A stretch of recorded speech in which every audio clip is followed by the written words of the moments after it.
প্রিয় দেশবাসী, আসসালামু আলাইকুম। আপনারা জানেন যে ফেনী, নোয়াখালী, কুমিল্লা, চট্টগ্রাম যে বন্যার যে ভয়াবহতা, এগুলো আমরা কিন্তু প্রতিনিয়ত দেখছি। সো ওখানে শুধুমাত্র এখন আমাদের সাপোর্ট দরকার। তো আমরা যারা ওখানে নাই তারাও কিন্তু আমরা তাদেরকে সাপোর্ট করে তাদেরকে কিন্তু এই সংকটময় অবস্থা থেকে উঠায় আনতে পারি। তো তার জন্য আসলে আমার মনে হয় না যে আমাদেরকে অনেক বড় বা অনেক বেশি কিছু করতে লাগবে। আমি ছোট্ট একটা হিসাব আপনাদেরকে আজকে এই ভিডিওতে আমরা তুলে ধরবো, একটু সকলকে দেখার অনুরোধ থাকলো। সো আপনারা একটা কথা চিন্তা করেন যে আমরা কিছুদিন আগেই একটা স্বৈরাচারের শোষণ থেকে মুক্তি পেয়েছি, যার একটা বড় ভূমিকা ছিল আমাদের ছাত্র সমাজের। তো এই দেশ সংস্কারের কাজে কি শুধুমাত্র ছাত্র সমাজের নাকি আমাদের সকলের? আপনিও একদিন ছাত্র ছিলেন, ছাত্র সমাজের অংশ ছিলেন, এখন হয়তো বা নাই। এখন না থাকলেও আপনি কিন্তু আমাদের এই দেশেরই একটা অংশ, অর্থাৎ আপনি কিন্তু বাংলাদেশের একজন নাগরিক। সো বাংলাদেশের নাগরিক হিসেবে রাষ্ট্র যেহেতু আপনাকে সকল নিরাপত্তা অথবা সকল সুযোগ সুবিধা দিচ্ছে, সো আপনারও কিন্তু উচিত যে রাষ্ট্র সংস্কারের জন্য আপনাকেও কি করতে হবে, এগিয়ে আসতে হবে। সো এগিয়ে আসার যে উপায়, আমরা কিন্তু শুধুমাত্র অনেকে ভাবি যে এগিয়ে আসার জন্য আমাদেরকে বৃহৎ কিছু করতে হবে। বৃহৎ কিছু করার কোনো দরকার নাই, আমরা কিন্তু ক্ষুদ্র ক্ষুদ্র করেও এগিয়ে আসতে পারবো। যেমন আমি ছোট্ট একটা উদাহরণ দিচ্ছি যে আমাদের ছাত্র সমাজ ভাই ও বোনেরা আমরা কিন্তু অনেকে দেখছি বিভিন্ন পাড়া থেকে শুরু করে মহল্লা থেকে শুরু করে শহরের নগরের সকল জায়গাতে, আমাদের জেলাগুলোর প্রতিটা ইউনিয়ন পরিষদ থেকে শুরু করে জেলা সদর সকল জায়গায় কিন্তু গণত্রাণের ব্যবস্থা করছে, বন্যার্তদের জন্য বিভিন্ন সাহায্যর তুলে বেড়াচ্ছে আমাদের কিন্তু এই ছাত্র সমাজ। আমরা কিন্তু অনেকে আছি, তাদেরকে সাহায্য করছি, যাদের যতটুকু সামর্থ্য আছে আর কি, তাদেরকে সাহায্য করছে। তো এই কাজগুলো যে করছে তারা কিন্তু একজন স্বেচ্ছাসেবী হিসেবে করছে। এখানে কিন্তু আসলে তাদের কোনো লাভ নেই। তার মানে তারা কি একেবারে স্বেচ্ছায় করছে। কাদের জন্য? আমাদের জন্য, আমার জন্য, আপনার জন্য, আমাদের সকলের জন্য। তো আমাদেরও উচিত একজন সুনাগরিক হিসেবে, একজন সুনাগরিকের দায়িত্ব যদি আপনি পালন করতে চান, তো এখনই সময় আপনাকেও এগিয়ে আসতে হবে। তো আপনাকে এগিয়ে আসার জন্য আসলে কি করতে হবে? একটা ছোট্ট হিসাব, ক্ষুদ্র হিসাব। যেমন ধরেন যে আমি আজকে আসুন্নার ফাউন্ডেশনের একটা জিনিস দেখলাম, আমি ওখানে 1 টাকা সেন্ড করছি, দেখলাম একেবারে সাকসেসফুল। 1 টাকা পর্যন্ত ওখানে অনুদান সেন্ড হচ্ছে বিকাশ অ্যাপস থেকে। তো আমি এটা আসলে জানতাম না। তো আমি আজকে একটা ট্রাই করে দেখলাম, এখনই ট্রাই করে দেখলাম, 1 টাকাও যাচ্ছে, 5 টাকাও যাচ্ছে। সো আমাদের কাছে, আমাদের জেলা হচ্ছে কতগুলো? অবশ্যই 64টি। সো আমাদের প্রতিটা জেলা, আমি 64 জেলা থেকে 4টা জেলা বাদই দিলাম, 60টা জেলা ধরলাম। আচ্ছা, 60টা জেলার আমাদের কিন্তু অসংখ্য মানুষ আছে। প্রায় এক একটা জেলায় যদি এভারেজে ধরা যায়, মনে করলাম আমরা খুব কম করেই ধরলাম, আমরা 5 লাখ করে মানুষ ধরলাম যে একটা পুরো জেলাতে 5 লাখ মানুষ আছে। আচ্ছা, 5 লাখ মানুষের মধ্যে এমন কোনো মানুষ নাই যে আমরা শুধুমাত্র মাত্র 10 টাকা দান করতে পারবো। আমার মন বলে না যে এমন কোনো মানুষ নাই যে এই 10 টাকা দান করতে পারবো না। কারণ আমরা প্রতিনিয়ত কিন্তু বাজারে গেলে বা দোকানে গেলে 10 টাকা আমাদের কাছে এখন কোনো ব্যাপার না খরচ করা। সো দান করাটাও কিন্তু, মাত্র 10 টাকা দান করা আসলেই কোনো বৃহৎ কোনো কিছু আসলেই না।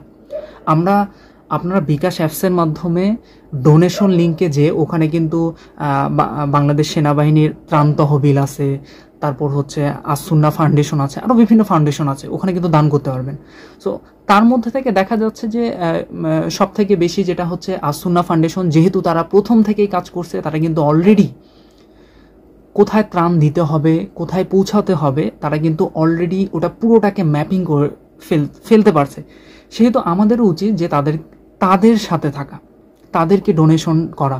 তাছাড়াও আমরা বাইরে থেকে যারা যাচ্ছি, আপনি চাইলে তাদেরকেও দিতে পারেন, তারাও যে কাজ করছে না এমন না, কিন্তু এটা এলোমেলো হয়ে যাচ্ছে। আমাদের উচিত যে আমরা সকলেই মিলে এক জায়গায় যদি দিই, তাহলে তারা একটা পর্যায়ক্রমে এই দানটাকে পৌঁছায় দিতে পারবে। আচ্ছা, আমি ওইদিকে না যাই, আমি জাস্ট একটা ছোট্ট হিসাবে যাই। সেটা হচ্ছে যে এমন যে আমরা যদি শুধুমাত্র 10 টাকা করে দান করি, যদি আমরা 10 টাকা করে 2 লাখ মানুষ দান করি, মনে করেন একটা জেলায় এভারেজে 10 টাকা করে আমরা দান করলাম, শুধুমাত্র কি 2 লাখ মানুষ প্রতিটা জেলায়, তাহলে 2 লাখ মানুষ যদি আমরা 10 টাকা করে দান করি তাহলে আমাদের হচ্ছে 20 লাখ টাকা। ভালো করে শুনেন, 10 টাকা করে, মাত্র 10 টাকা যদি আমরা দান করতে পারি 2 লক্ষ মানুষ, তাহলে আমাদের শুধুমাত্র টাকা উঠবে 20 লক্ষ টাকা। এখন আমাদের জেলা হচ্ছে 64টা, 64টা জেলার মধ্যে আমরা যদি 4টা জেলা বাদ দিয়ে দিলাম, আমরা 60টা জেলা ধরলাম। এখন 60টা জেলার মধ্যে এক একটা জেলায় কিন্তু অসংখ্য মানুষ আছে। সো আমি অসংখ্য মানুষের কথা বাদই দিলাম, শুধুমাত্র 2 লাখ মানুষের কথা ভাবলাম। অতগুলা মানুষ, কিছু কিছু জেলায় 10 লাখ প্লাস মানুষ আছে, কিছু কিছু জেলায় 1 কোটি মানুষ আছে। আচ্ছা, অতগুলো হিসাব আমরা বাদ দিলাম, খুবই সিম্পলি ধরলাম যে আমরা শুধুমাত্র একটা জেলা, আমাদের যেহেতু বাংলাদেশে এখন যেহেতু খুবই সংকটময় অবস্থা, শুধুমাত্র 2 লাখ মানুষে 10 টাকা দান করতে পারবে, আমরা ধরে নিলাম সাপোজ। তো আমরা 60টা জেলা ধরি, 64টা জেলা আছে, আমরা 4টা জেলাকে বাদই রাখলাম, 60টা জেলা ধরলাম।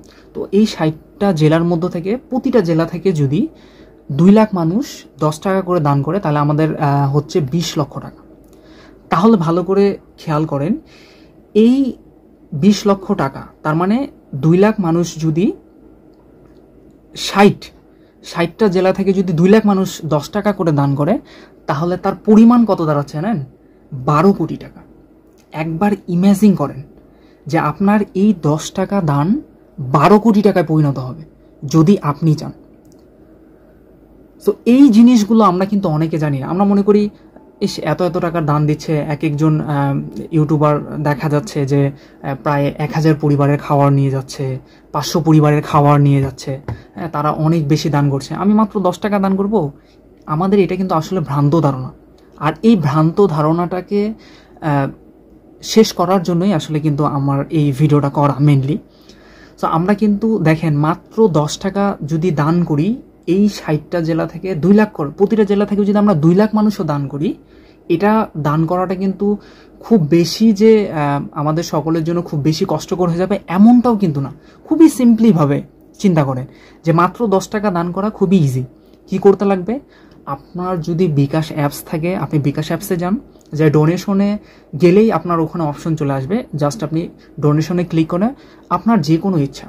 কিন্তু আমার মতে সব থেকে বেশি বেস্ট হবে হচ্ছে আসুন্না ফাউন্ডেশন অথবা সেনাবাহিনীর ত্রাণ তহবিল, যেহেতু তারা দুজনে অনেক বেশি কাজ করছে, প্রথম থেকেই কাজ করছে, তারা কিন্তু জানে এবং তারা পুরো যে প্রসেসটা এটাকে কিন্তু গুছায় নিছে যে কখন কোন এরিয়াতে তারা গেছে, এরিয়া দিয়ে দেওয়া হয়েছে, এরিয়াতে যাবে, এভাবে করে। সো আমার মতে সব থেকে বেস্ট হবে আসুন্না ফাউন্ডেশন এবং সেনাবাহিনীর ত্রাণ তহবিল।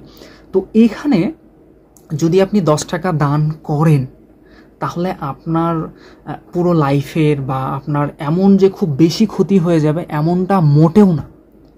কিন্তু আপনার এই 10 টাকা দানটাই ভালো করে খেয়াল করেন 12 কোটি টাকায় পরিণত হবে।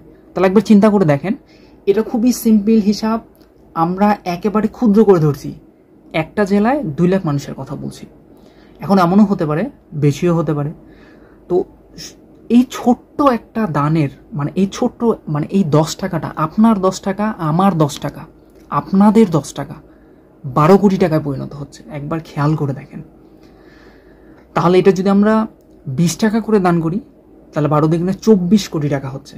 একবার ইমাজিন করেন যে এই টাকাটা আসলে কত দূর যাচ্ছে। তাহলে আমি সকলকে অনুরোধ করব, একজন রাষ্ট্রের একজন সুনাগরিক হিসেবে শুধুমাত্র ছাত্র সমাজের কথা বললেই হবে না। ছাত্ররা তো আপনাদের চোখের সামনেই কাজ করছে, আপনারা তো সব কিছুই দেখছেন। টিএসসিতে দেখেন একবার, আপনি না যাইতে পেলেও দেখেন যে আপনার বিভিন্ন গণমাধ্যমে দেখেন প্রচার হচ্ছে, তারা কি টাইপসের পরিশ্রম করতেছে। তারা কিন্তু এই পরিশ্রমটা যে করতেছে, এটা পুরোটাই কাদের জন্য? আপনার জন্য, আমার জন্য, আমাদের জন্য, আমাদের পরবর্তী প্রজন্মের জন্য। তাহলে আমরা একজন রাষ্ট্রের সুনাগরিক হিসেবে এই সামান্যটুকু কাজটা করতে পারবো না? অবশ্যই করতে পারবো। এই সামান্যটুকু কাজ করার জন্য শুধুমাত্র আপনার আমার একটা মনোবল দরকার, যে আমাদেরকে কি করতে হবে? অবশ্যই দান করতে হবে। আপনার কাছে ফোনের অ্যাপস নাই, কোনো সমস্যা নাই, আপনি দোকানে যান, বিকাশের দোকানে যান, আশা করা যায় যে বিকাশ আমাদের পুরো বাংলাদেশের 64টি জেলায় ইউনিয়নের ওয়ার্ড পর্যন্ত আছে। তাহলে আপনি দোকানে যান, যাই বলেন যে ভাইয়া আমাদেরকে আমি 10 টাকা দান করব, আসুন্না ফাউন্ডেশনের ডোনেশনে আমাকে 10 টাকা দান করে দেন। উনি বলার সাথেই কিন্তু দিয়ে দিবে, কেউ না বলবে না যে না আমি পারবো না বা আমার দ্বারা হয় না, এমনটা বলবে না। দেখেন আপনি কিন্তু আপনার হাতের লাগালেই আছে, আপনি যদি চান আপনার হাতের লাগালেই আছে আপনার এই 10 টাকাটা ওই 12 কোটি টাকা অথবা 24 কোটি টাকায় পরিণত করতে। সো একটু ভালো করে চিন্তা করেন এবং সকলে এগিয়ে আসেন। শুধুমাত্র ছাত্র সমাজের উপরে ভর দিয়ে চললে হবে না। এখনই সময় আছে রাষ্ট্রের একজন সুনাগরিক হিসেবে নিজেকে পরিচয় দেওয়ার এবং এই রাষ্ট্রকে সংস্কার করা। আমরা সকলেই মিলে, বাংলাদেশ শুধুমাত্র ছাত্র সমাজের এমন না, এই বাংলাদেশ আমার, আপনার, আমাদের সকলের।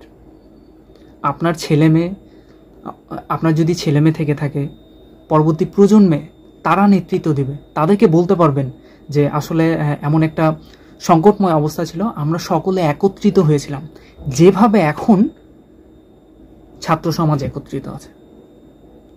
সো অবশ্যই রিকোয়েস্ট থাকবে আপনাদের সকলের প্রতি, এ দেশকে সংস্কারের জন্য আপনাদের এই ডোনেশনটা খুব বেশি জরুরি। কারণ শুধুমাত্র বন্যার্ত এলাকায় এমন অবস্থা যেটা কল্পনাযোগ্য না। আপনি যদি ওখানে যান তাহলেই বুঝতে পারবেন সেখানকার আর্তনাদ আসলে কতটা ভয়াবহ। মানুষ, পশু পাখি, গরু ছাগল থেকে শুরু করে সব কিছুর আর্তনাদ। এগুলো যখন ইমাজিন করবেন, এগুলো যখন চোখের সামনে থেকে দেখবেন, এগুলো আপনাকে রাতে ঘুমাতে দেবে না।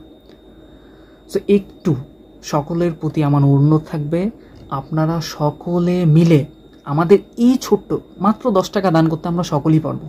আপনি যদি ভিডিওটা দেখে থাকেন আমার, এই ভিডিওটা অবশ্যই ভিডিওটা শেয়ার করে দিবেন সকলের মাঝে এবং সকলকে অনুপ্রাণিত করবেন যেন আমাদের একটা জেলা থেকে শুধুমাত্র 2 লাখ না 4 লাখ 6 লাখ দেয়। যদি 4 লাখ দেয় তাহলে আমাদের একটা জেলাতে 40 লাখ টাকা জমা হবে। একবার ইমাজিন করে দেখেন, এই টাকার পরিমাণটা অনেক বেশি। এই 12 কোটি টাকাটা 10 টাকা করে দান করলে আমাদের 12 কোটি 24 কোটি 48 কোটি টাকাও হয়ে যাবে, যেটা আমাদের বন্যার্তদের জন্য কি অনেক বেশি গুরুত্বপূর্ণ। সো অনেক কথা বললাম, সকলে ভালো থাকবেন, সুস্থ থাকবেন, আল্লাহ হাফেজ।